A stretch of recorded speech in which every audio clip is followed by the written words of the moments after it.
It's a new dawn. It's a new day. It's a new life for Syracuse basketball, and we're feeling good. It's a Syracuse basketball preview. There's a new coach, a new roster, everything you need to know about this Syracuse basketball team heading into the 2023-2024 season. We're going to hit on it right now on your Locked On Syracuse Orange basketball preview. Let's get right after it. You are Locked On Syracuse, your daily podcast on the Syracuse Orange, part of the Locked On Podcast Network, your team every day.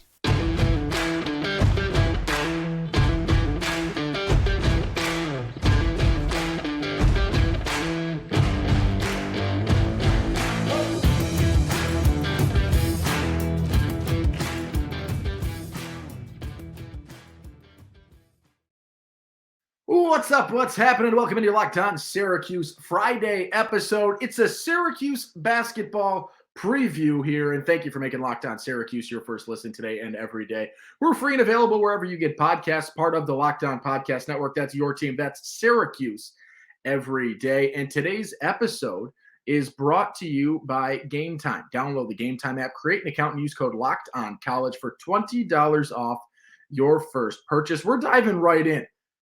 It's crazy. It feels weird. We are starting a basketball season for the first time in a half century with a new man at the helm of Syracuse basketball, and I think it would be weird to open any other way. Adrian Autry takes over, was elevated from an assistant coaching spot last season, has spent some recent years here at Syracuse, and I think it's a fun transition. And you saw the immediate impact of him in the recruiting game and in the portal, where guys seem to want to come and play for Syracuse once again. And that wasn't what we saw necessarily in the last few years under Jim Boeheim. It's exciting to see this new energy, this new spark, this younger approach to basketball that we've seen in the early going from Adrian Autry. What does this mean? What is Coach Red going to do that is so different from Jim Boeheim, right? He's on the same staff. He has spent most of his coaching career in Central New York or with some ties to Central New York, right? What differences are you going to see? We know the answer to that, right? The 2-3 zone is gone. Not completely. You'll see it sparingly, but this is now a man-to-man program like the rest of college basketball is. And Jim Boeheim held on to that as long as he could, but this is a team that's going to play man. It's a team that is going to say, hey, we see what happens, and we see how the game has changed in recent years, and we're going to play a defense that reflects that, right? When Jim Boeheim took over, when you look at the early going of his career, the 2-3 zone was something that could thrive, right? In a game of basketball that relied heavily on the inside game and post presence and big men and the mid-range jumper and pull-up jump, not necessarily even pull-up jumpers, but you had maybe 1-2 guys you had to look out for from deep. Today's game, you've got way more. 3, 4, maybe even 5 guys that can shoot the 3 on some of these rosters, and you've got to be wider. And the man-to-man approach allows that to happen, and that is going to be the biggest difference you see with regards to Syracuse basketball in the new frame. That is what Red Autry is going to do. And for those people that were concerned, right, is there going to be a true transition if you're just pulling from within? We're seeing it already. And the other change that you've seen in the early going, right? Syracuse has played 2 exhibitions, one against Damon, one against the College of St. Rose. You're going to see this Syracuse team play with the more athletic personnel that it has brought in, and you are going to see on the floor this season. They are going to push tempo. They are going to get out and run. They are going to play a more athletic, energized style of basketball that we've seen fade out a little bit in recent years. Syracuse is going to play with that energy, that spark, and you're going to see it because of the versatility of the guards, the fact that this is a team that could play with 4 guards at a point and play small ball and get out and move, and you can outlet, and so many guys that can move in transition, finish through contact. It's going to be a team that is going to want to push the tempo, and that is going to bring a new energy and a new resurgence to Syracuse basketball. I want to lead with this, right? Is it guaranteed to be a seamless transition? No. But here's my thing. We haven't seen good Syracuse basketball in the last couple of years. So if we just see a revitalized energy, a revitalized fan base, and a game of basketball and a style of basketball that energizes and excites once again, I don't need this season to be a Final Four run. If it is, hallelujah, great, love to see it. But if this is a team and a year that experiences some growing pains with a new head coach, with a new assistant coach, with a new associate head coach, with new guys from the portal, with a very, very young squad that we'll get into in a second, I'm okay if this is not an immediate perfection. And I hope that the rest of the Syracuse fan base is as well. Let's look at this team, because this is where you're going to spend a lot of your time. Let's look at departures to start. The two main ones are going to be Joe Girard and Jesse Edwards. Jesse Edwards, a little bit of a stinger because you saw the growth last season. I think he's replaceable, and I think that you are going to see basketball this season that isn't as much a style of play that Jesse Edwards suits. Would Jesse be a solid option at the 5? For sure. Was he a sought-after transfer in the portal? Yes. But are you going to be okay without him? I think you can be all right. Joe Girard, I know 3/4 of the Syracuse fan base was overjoyed to see go. Other people, myself included, I think he didn't get enough credit here, but that's not the point. He's at Clemson, and I don't think you are going to miss him defensively. I don't think you're going to miss him getting out and running, but I do think you are going to miss, the 3-point presence that he had when he was on, and it was inconsistent, but when he was on, that's going to be the big thing. There's 2 departures that are going to impact you. The rest of this team is back. You've got a lot of sophomores on this roster. You've got a lot of energy, but young energy that has pretty good experience. Granted, they're sophomores, right? A lot of guys that have a full season of starts under their belt. The likes of Judah Mintz, the likes of J.J. Starling, the likes of Chris Bell and Justin Taylor chopping time, right? Who else in the mix there? Malik Brown with a handful of starts to his name, right? This is a group with a lot of starts and a lot of run in the Atlantic Coast Conference. And that includes the transfers that were brought in for a lot of the time. Let's start with the guards. Let's start with the backcourt that could possibly be one of the best backcourts in the Atlantic Coast Conference, as well as college basketball, if they elevate their game and play to the ceiling that many people think they could possibly have. When you look at Judah Mintz, when you look at J.J. Starling, I see 2 guards that have an incredible energy, an incredible ability to finish. They facilitate very well. And I see 2 guys looking to grow that can continue to grow. You saw growth in the freshman year, right? Judah Mintz was an NBA prospect, went and tested the draft waters, got some feedback, came back, and is now looking to do even more. He is one of the best returning players in college basketball. I don't necessarily think he gets enough credit, but I'm okay with Syracuse and some of its players flying under the radar in the early going. I'd rather shock the country than disappoint the country. And that's where I fall on that regard right now. Judah brings in this energy, this spark, and he finishes at the rim with the best of them, and he draws contact and gets to the line. J.J. Starling, I think, is the perfect complement, right? Neither of them shoot the 3 incredibly well. They both can shoot the ball, and I think you're going to see an improvement in that. Judah struggles a little bit more from 3 than JJ does. That's why you'll see JJ at the 2, Judah at the 1. But I think this duo is going to present an awesome opportunity for Syracuse because they don't necessarily need to play a true 1-2. They can just play 2 guards and you outlet to whichever one you can get the ball to faster. And that is going to play into this newfound tempo, this newfound speed, this newfound transition that Red Autry and Syracuse are trying to embody in the brand new frame in 2023-2024. I love this duo. And I think although they're young, right, both of them sophomores, they present a lot of experience. And you're going to look at JJ's stats and say, oh, he wasn't incredible last year statistically. JJ Starling took on a gigantic role on a struggling Notre Dame team, right? That was a team that struggled, and he had to take on a really, really heightened role in the early going. I can't wait to see what J.J. Starling is able to do in a guard tandem that allows for a lot less pressure to be on J.J., for him to be able to just play. He is back home, right? The Baldwinsville native making the return to the Dome. It's exciting to see a duo like that with expectations like they have. I saw a number of lists having them as 2 of the top 10 sophomores in the country. That's the type of energy you've got from these guys. Let's take a quick break.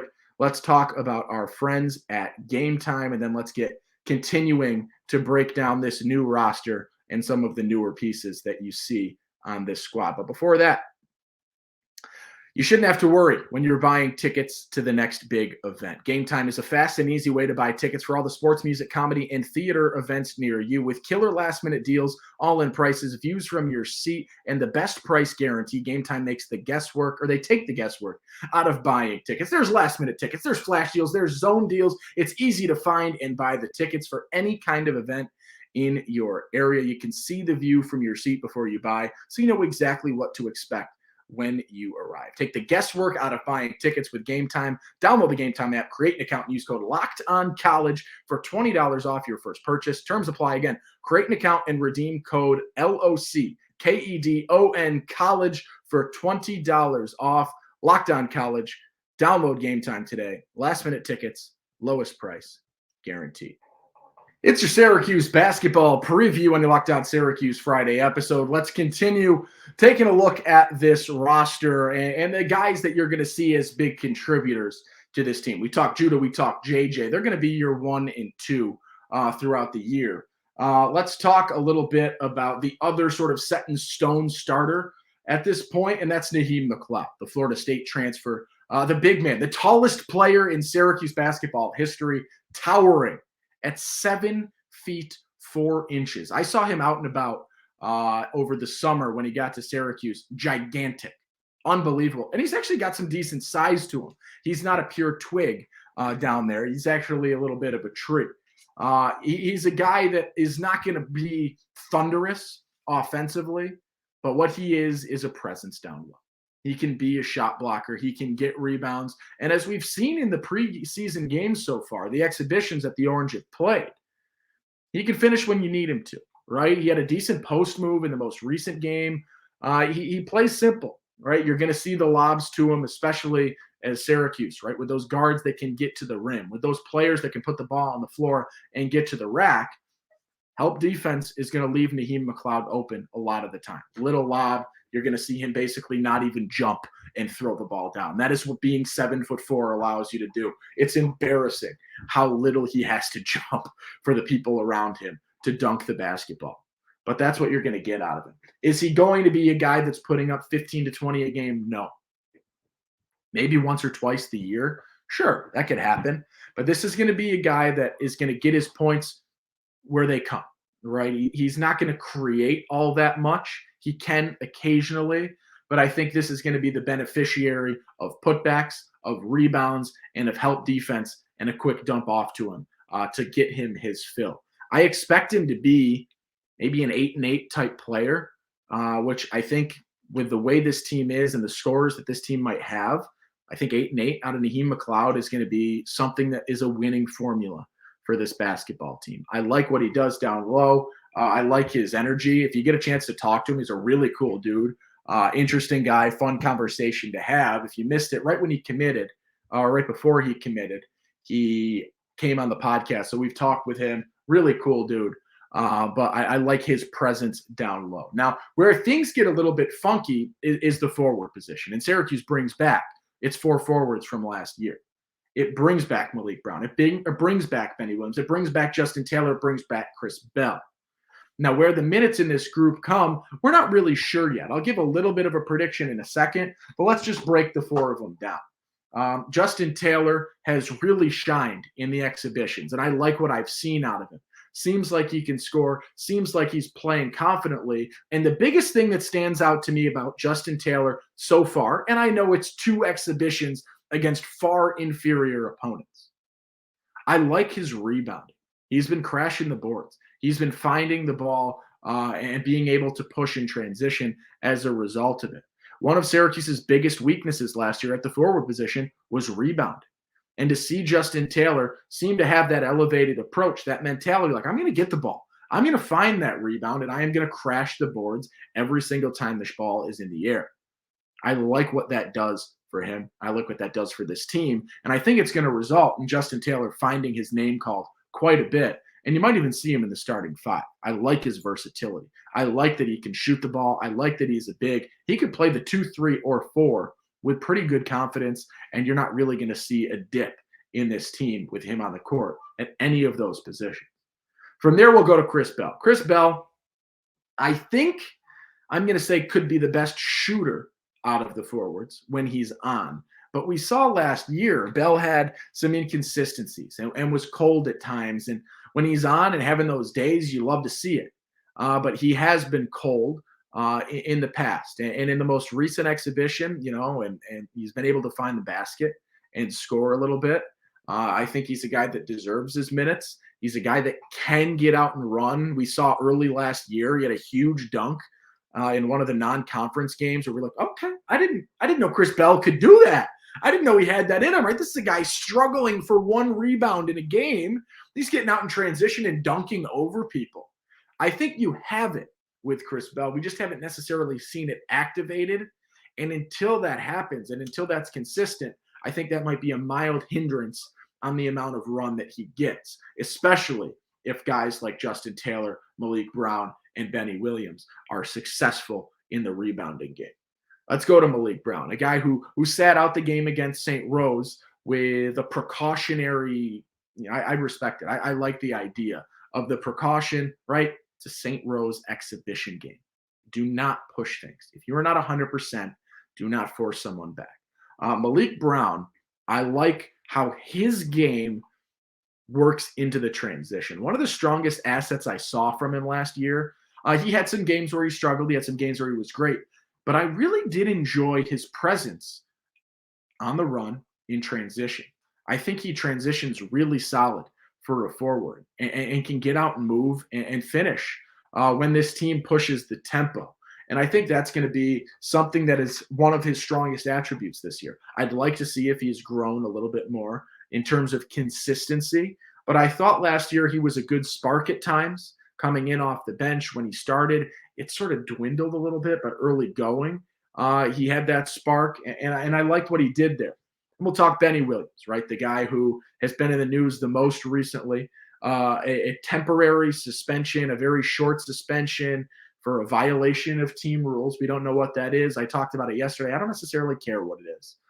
Figure it out. I like that Adrian Autry put the foot down and said, hey, right, I don't care if you're a veteran presence, but this is not acceptable. We are not going to do that, whatever it was. And I'm going to show this team, and I'm going to show future players, current players, this coaching staff, whoever, you're not messing around in the new transition, in the new era of Syracuse basketball with Adrian Autry. I think it's a really good decision, and the timing of it, right, a preseason game.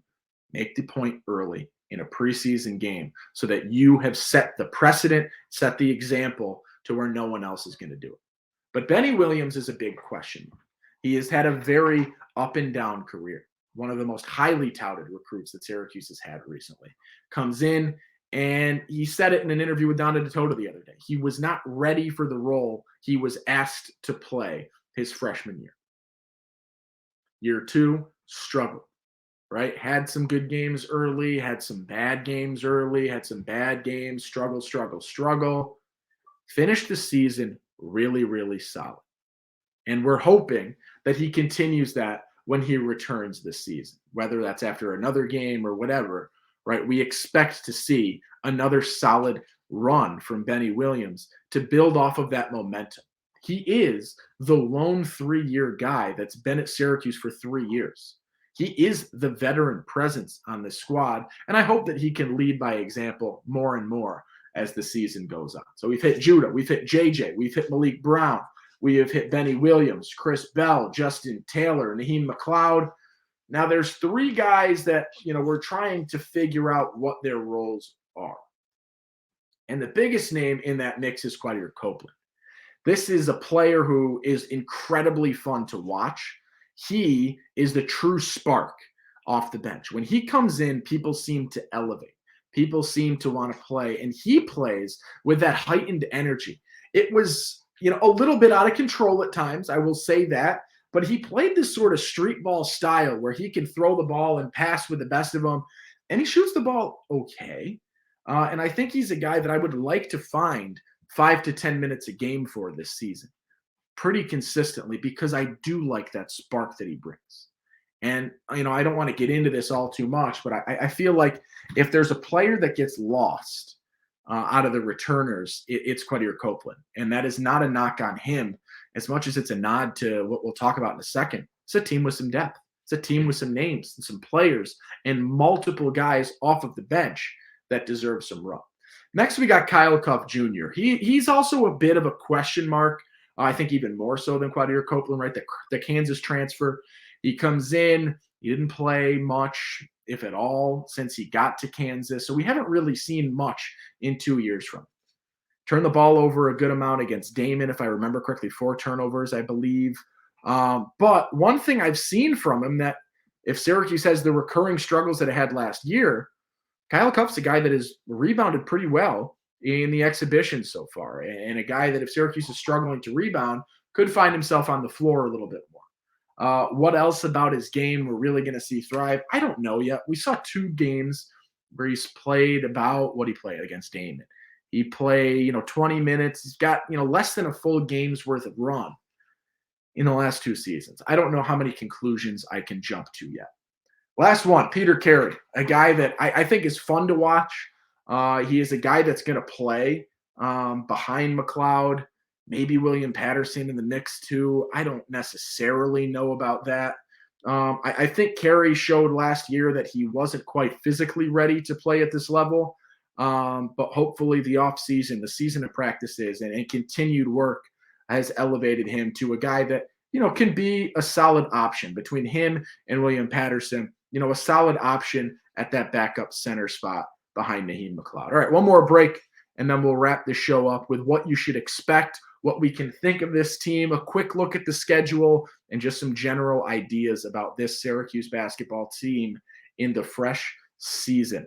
All right, let's talk a little bit about prize picks to round things out today. With the basketball season here, you can now pick combo projections across football and basketball from that specials league over at the Prize Picks app.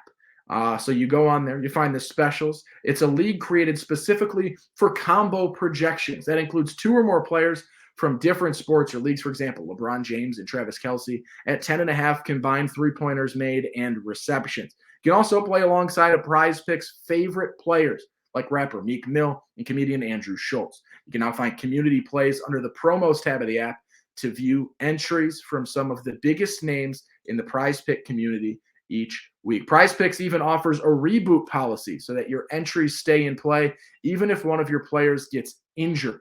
For football and basketball games, if you have a player who exits the game in the first half and does not return in the second, that player is rebooted. Prize Picks is the only daily fantasy sports platform with an injury insurance policy. I think it's fun. It's simple to do, and it's a nice twist on a market that has been incredibly large lately, right? Continues to grow and continues to be a big part of watching sports and participating in sports from the comfort of your home or wherever you are.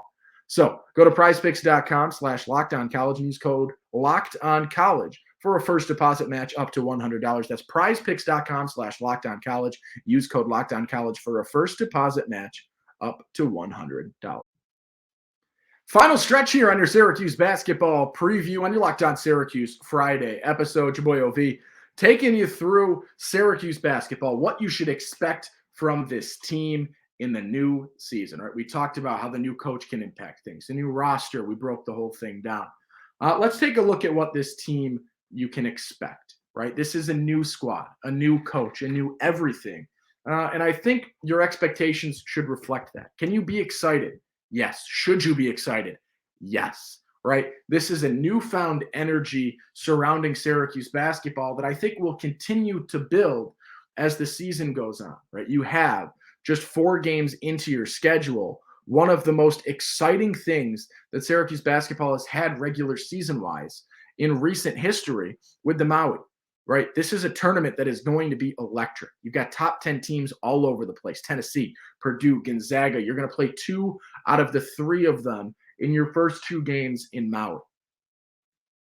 If you're a fan and you're not excited for that, why are you watching Syracuse basketball? In all honesty, right? That is what you want. You've got 3 tune-up games. You're going to play what should be a 3-0 start. New Hampshire, Canisius, Colgate. They've had your number, but can you come back and win? You better. But you got 3 tune-up games, and then you go into what is going to be one of the most exciting, and probably is the most exciting preseason or early season tournament in college basketball this season. You've had success in the Maui historically. I'd love to see Syracuse get a big-time marquee win in Hawaii and be able to bring that back to the 3-1-5 and continue to build off of that energy. What a start to Adrian Autry's tenure at Syracuse would that be, right? I think this is a team that you can expect to be more fun to watch than last year. That's what you should expect, is a team that is going to enjoy things a lot more, play a more exciting style of basketball, and can really go out and beat teams. Is this a Final Four team? I don't think so. Is this an NCAA tournament team? That I firmly believe. I think this is a team that you're going to see not, as a top 4 seed in the tournament, but I think it's a team that you might be able to exhale on Selection Sunday and just say, all right, Syracuse is in the tournament. Who is their opponent? Maybe a 7 seed, something along those lines, an 8-9 matchup, right? You're not on the bubble. You're not a ranked team, but you're right in that buffer is sort of where I project this team out. I will say this. I look at national rankings. I look at KenPom, who's got Syracuse at 105. I look at the ACC preseason poll that's got Syracuse at 10th, at the bottom 3rd, right at the top of the bottom 3rd of the conference. I look at national disrespect. I look at Adrian Autry listed as the 2nd to worst coach in the Atlantic Coast Conference. I think you should expect this team to raise some eyebrows in a positive way and have some people saying, look at what's going on in Central New York. Take a look at Syracuse and watch them play basketball, because I think that is the type of team this is. My prediction would be that this is a team that, makes the NCAA tournament and loses in the round of 32. And I think that would be considered a year 1 success for Adrian Autry. Could they do better than that? Very much so. Could they do worse than that? Yes, they could. But this is a team that I think has a lot of potential and a lot of energy. And as a Syracuse fan, you should be excited for the new dawn here. It's how I open the episode. It's how I'll close it. It's a new dawn. It's a new day. It's a new life for Syracuse basketball. And we're feeling good. That's where we'll wrap things up. Excited. Game 1 on Monday, just 3 days away. We'll have a preview episode coming out Monday morning, talking a little bit more of the intricacies of that game, things to look out for. You know the deal. Syracuse football plays tonight. I don't know if I'll talk about it. I'm not a huge person of talking about Syracuse football right now. I don't want to. But if, coaching things make for an episode, we'll talk about that probably Saturday. But that'll do it. Thank you. Be kind. Have a great weekend. Do something nice for somebody. Enjoy daylight savings, your extra hour on Sunday, and have a good one.